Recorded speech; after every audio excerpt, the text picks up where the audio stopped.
Das ist so lecker und richtig einfach gemacht.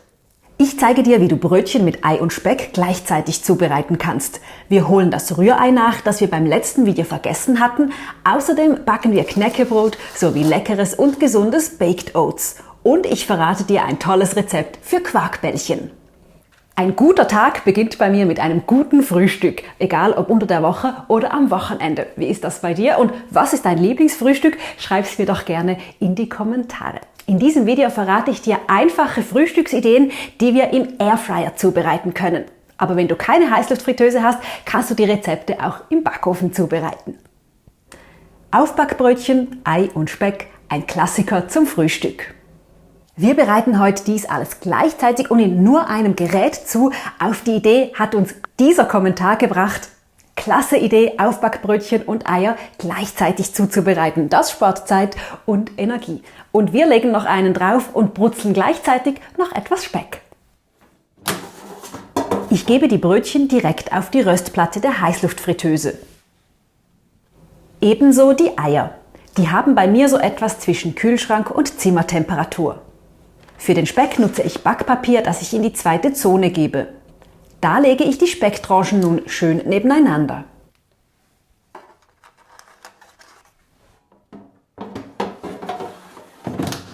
Ich möchte gerne Wachseier haben. Vom letzten Video wissen wir, die brauchen 9 Minuten bei 160 Grad. Und bei den Aufbackbrötchen, da schaue ich meistens die Angaben auf der Verpackung an, die den Backofen betreffen. Und so als Faustregel nutze ich 10% weniger Zeit und 10% weniger Temperatur. Das kommt eigentlich recht gut. Das wären hier 180 Grad bei 7 bis 8 Minuten, 9 Minuten vielleicht. Weil wir jetzt bei den Eiern nur 160 Grad verwenden, glaube ich, passt das mit den 9 Minuten auch ganz gut für die Brötchen. Zone 1, Airfry, 160 Grad, 9 Minuten. Den Speck möchte ich schön kross haben, dafür brauche ich ein bisschen mehr Temperatur. Das heißt, ich wähle für die Zone 2 ebenfalls Airfry und aber 180 Grad und ebenfalls 9 Minuten.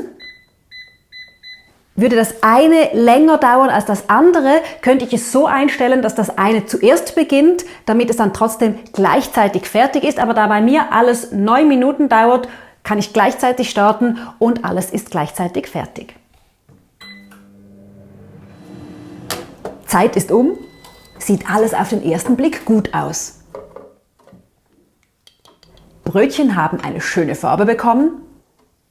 Der Speck ebenfalls. Und nun mal schauen, wie die Eier geworden sind. Unter dem letzten Video haben einige von euch ja geschrieben, dass sie bei euch platzen und oder sich kaum schälen lassen. Das Platzen kann tatsächlich am starken Temperaturunterschied liegen. Also besser Eier mit Zimmertemperatur verwenden, dann sollte dies weniger passieren. Und was die Schale betrifft, da wurde unter dem letzten Video auch fleißig diskutiert und es ist wohl so, dass Eier, die frisch sind, sich schlechter schälen lassen. Das heißt, falls du den Luxus hast und die Eier beim Hof nebenan beziehen kannst, sehr, sehr frisch, super, aber wenn du sie danach pellen möchtest, ist es einfacher, du lässt sie noch ein paar Tage liegen, bevor du sie kochst und dann eben schälst. Ich kann allerdings bestätigen, dass auch bei mir das Pellen der Eier aus dem Airfryer ein bisschen schwieriger ist als bei Eiern aus dem Topf. So, der Moment der Wahrheit. Wir schneiden das Ei auf. Ganz vorsichtig.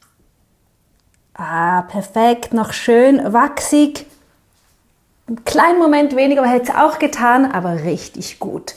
Dann schauen wir die Brötchen an.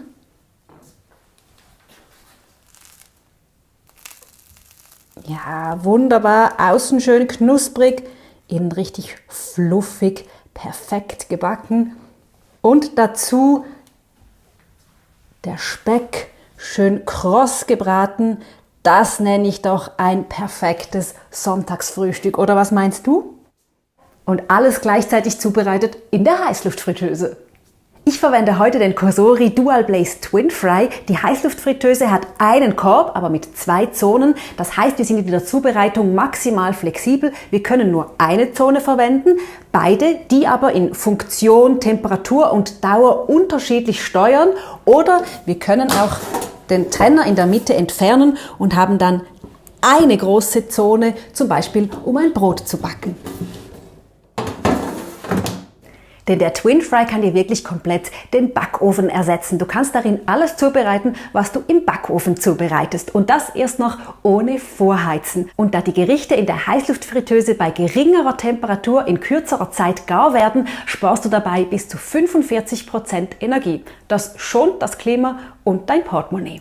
Ich bin mit allen getesteten Geräten von der Marke Cosori sehr zufrieden. Den Link zum Twin Fry findest du unten in der Videobeschreibung. Ich habe hier 40 Gramm Sonnenblumenkerne, 25 Gramm Leinsamen, 20 Gramm Sesam, 10 Gramm Chiasamen, einen halben Teelöffel Salz, 60 Gramm Mehl, 60 Milliliter Wasser und 40 Milliliter Speiseöl. Daraus bereiten wir nun ein leckeres Knäckebrot zu. Die Zutaten dazu einfach alle in eine Schüssel geben und vermischen. Das Knäckebrot passt anschließend super zu einem Dip, zu Rührei und natürlich auch zu Butter und Marmelade. Die Masse kommt nun auf ein Stück Backpapier.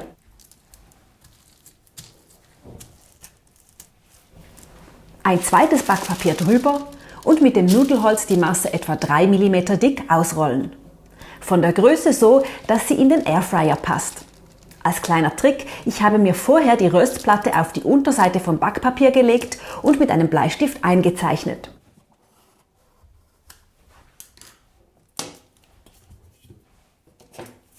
So weiß ich nun, bis wohin die Masse maximal gehen darf.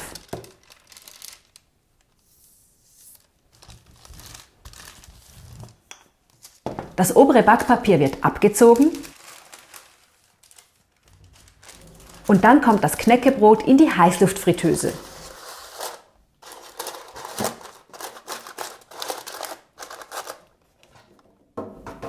Ich wähle die Grand Zone, also den ganzen Korb, die Funktion Bake, wiederum 160 Grad und jetzt braucht das Knäckebrot so 15 bis 18 Minuten.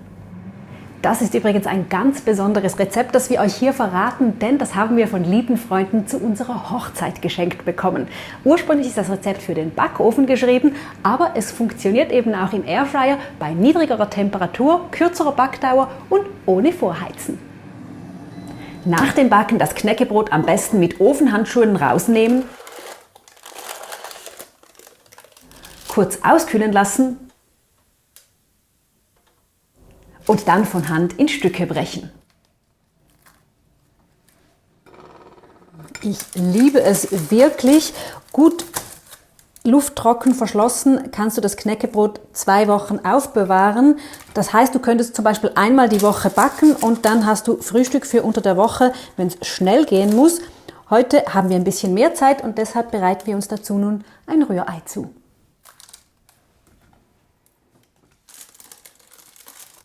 Ich verwende dazu eine ofenfeste Form, die ich zuerst etwas ausfette. Dann schlagen wir die Eier direkt in die Form auf. Ich verwende heute 3 Stück. Du kannst gut eine kleine Portion aus 1 oder 2 Eiern machen oder auch direkt eine große aus, sagen wir mal, 6 oder 8 Eiern. Dann gebe ich etwas Milch dazu und schlage es auf. Würzen mit Salz, Pfeffer oder Gewürzen und Kräuter deiner Wahl. Und nun nach Belieben noch weitere Zutaten dazugeben. Ich verwende noch etwas Frühlingszwiebeln, Tomaten und Reibkäse.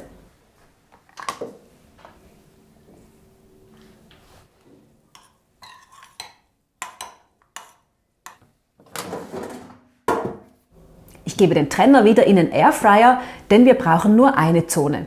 Dann kommt die Schüssel rein, auf Airfry, 160 Grad für etwa 12 bis 14 Minuten. Nach 8 Minuten einmal umrühren, es heißt ja Rührei, und 2 Minuten später nochmals.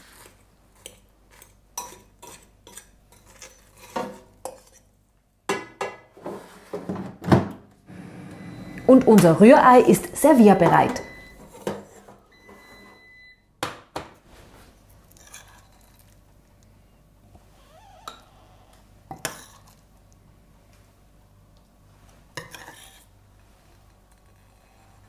Dazu das Knäckebrot, ein perfektes Frühstück.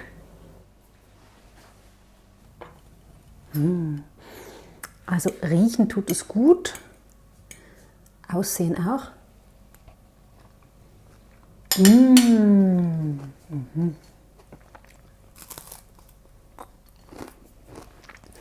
Und schmecken definitiv auch. Ich mag dieses fluffige, nicht trockene Rührei. Dazu die passende Kombination, dieser Crunch vom Knäckebrot. Das ist wirklich richtig lecker. Für mich ist das irgendwie gerade total frühlingshaft. Ich könnte mir auch vorstellen, noch etwas Bärlauch reinzugeben ins Rührei. Das wird sicher sehr, sehr gut passen. Und dann stelle ich mir direkt so ein Sonntagsfrühstück auf dem Balkon vor. Richtig perfekt, aber fertig geträumt. Wir gehen zum nächsten Rezept und dafür brauchen wir vor allem Haferflocken, denn wir machen Baked Oats, also gebackene Haferflocken. Nebst den Flocken brauchen wir eigentlich nur Apfelmus und Milch. Optional noch ein paar Beeren. Du könntest stattdessen auch Apfelstücke verwenden oder jetzt im Frühling wäre Rhabarber eine tolle Option. Haferflocken mit der Milch und dem Apfelmus vermischen.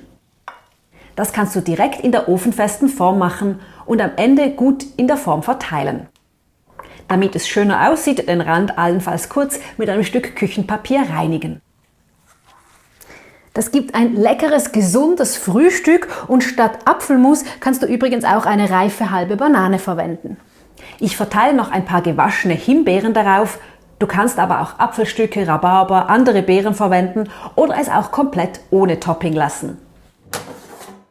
Die Ofenform kommt nun wiederum auf die Röstplatte im Airfryer. Ich wähle die Bake-Funktion, 160 Grad. Die Baked Oats brauchen rund 15 Minuten.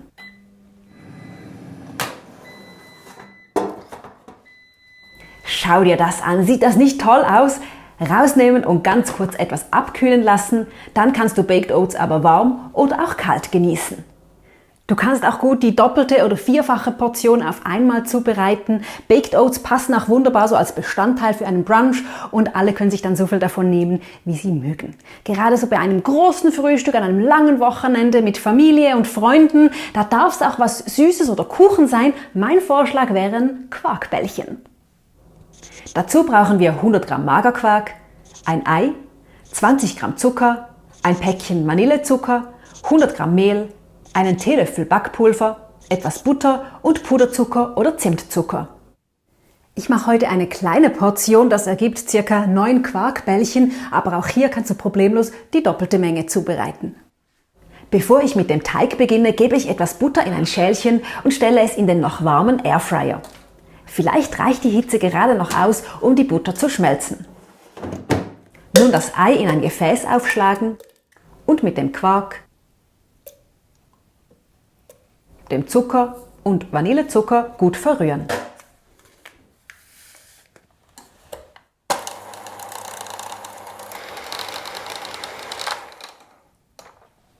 Dann noch Mehl und Backpulver dazugeben und alles vermischen.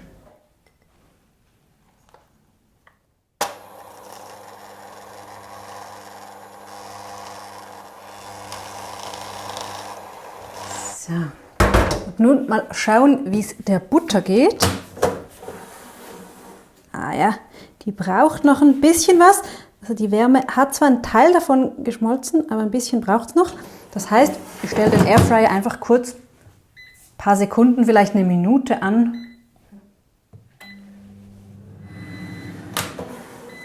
Ja, so ist doch gut. Butter ist geschmolzen, die brauchen wir später. Aus dem Teig nun kleine Kugeln formen.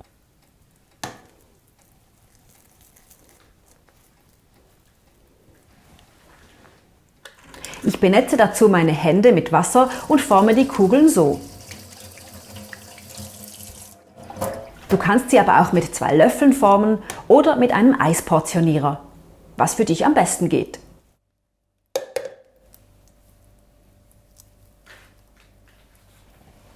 Die Kugeln mit etwas Abstand auf das Backpapier direkt in den Airfryer-Korb geben. Nun alle Kugeln mit etwas Butter bestreichen. Gebacken werden die Quarkkugeln auf der Airfry-Funktion bei 180 Grad für etwa 10 bis 12 Minuten.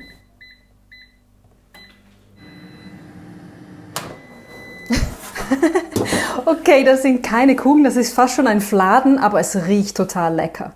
Nach dem Backen rausnehmen.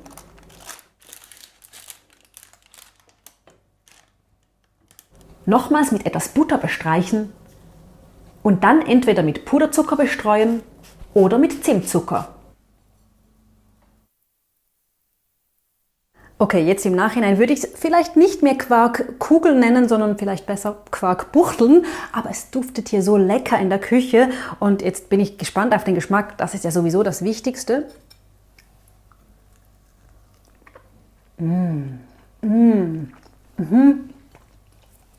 Richtig lecker, vor allem so noch warm, perfekt.